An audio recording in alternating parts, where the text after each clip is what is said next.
Boolean market में suspense गहरा गया है।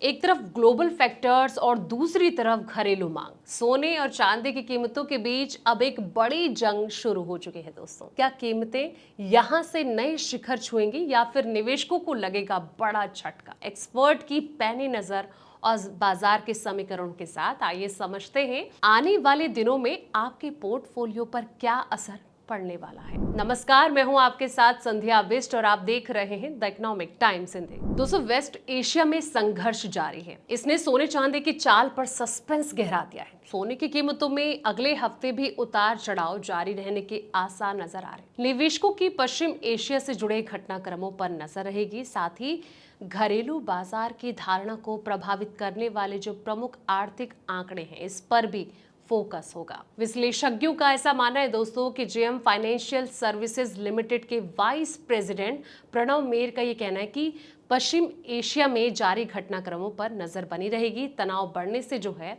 सोने की कीमतों पर सकारात्मक यानी कि पॉजिटिव इम्पैक्ट पड़ेगा, लेकिन तनाव जो है वो कम होने के संकेत मिलने पर भारी बिकवाली हो सकती है। मेरे का ये कहना है कि चांदी में अभी सीमित दायरे में घट बढ़ हो रही है, लेकिन इसमें भारी अस्थिरता देखी जा रही है। इसका कारण ये हुआ कि सोने और तांबे के साथ जस्ता जैसी औद्योगिक धातुओं में सीमित दायरे में घट बढ़ के कारण जो है इसके लाभ सीमित हैं। पिछले सप्ताह घरेलू बाजार में सराफा वायदा में भारी उतार चढ़ाव देखने को मिला। मल्टी कमोडिटी एक्सचेंज यानी कि MCX में चांदी जो है 14,359 रुपए यानी कि 5.08% टूटी। वहीं सोना 470 रुपए यानी कि 0.3% फिसला। पिछले सप्ताह सोने की जो कीमत है 1.59 लाख से लेकर 1,70,000 रुपए प्रति 10 ग्राम के दायरे में रही। अंतर्राष्ट्रीय स्तर पर तनाव, एशिया मांग, केंद्रीय बैंकों की मजबूत खरीद, अमेरिकी ट्रेजरी बॉन्ड की हाई यील्ड और डॉलर की मजबूती सराफा बाजार की कीमतों को प्रभावित करने वाले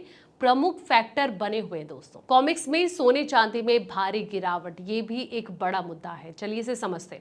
बता दें कि ग्लोबल लेवल पर कॉमिक्स में चांदी के जो वायदा भाव है इसमें $8.98 यानी कि लगभग 10% की कमी आई है, जबकि सोने की कीमत में $89.2 यानी कि 1.7% की गिरावट दर्ज की गई है। अमेरिकी डॉलर, फ्रैंक और बॉन्ड जैसे वैकल्पिक सुरक्षित निवेश ऑप्शन की बढ़ती मांग के बीच जो है गोल्ड साप्ताहिक आधार पर नेगेटिव रुख के साथ बंद। हालांकि पश्चिम एशिया में जारी तनाव के कारण जो है गिरावट सीमित बनी हुई है।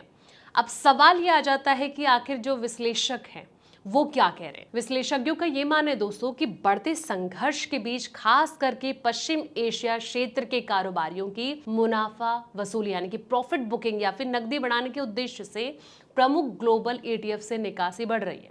साथ ही ऊर्जा की बढ़ती कीमत ने जून में होने वाली बैठक में अमेरिकी फेडरल रिजर्व की ओर से ब्याज दरों में कटौती की उम्मीदों को कम कर दिया है। उन्होंने कहा कि निवेशक जो हैं चीन के महंगाई और व्यापार आंकड़ों के साथ अमेरिका, जर्मनी और साथ ही भारत के इन्फ्लेशन आंकड़ों पर नजर रखेंगे। हफ्ते के आखिर में जारी होने वाले जो अस्थायी GDP, व्यक्तिगत उपभोग व्यय, मूल्य सूचकांक और साथ ही अमेरिकी उपभोक्ता धारणा ग्लोबल ग्रोथ और मॉनेटरी पॉलिसी आउटलुक को तय करेगा। तभी पता चलेगा कि आगे सोने चांदी के दाम कहां तक पहुंच सकते हैं। फिलहाल इस रिपोर्ट में इतना ही। ऐसे तमाम वीडियोस के लिए आप देखते रहें द इकोनॉमिक टाइम्स हिंदी।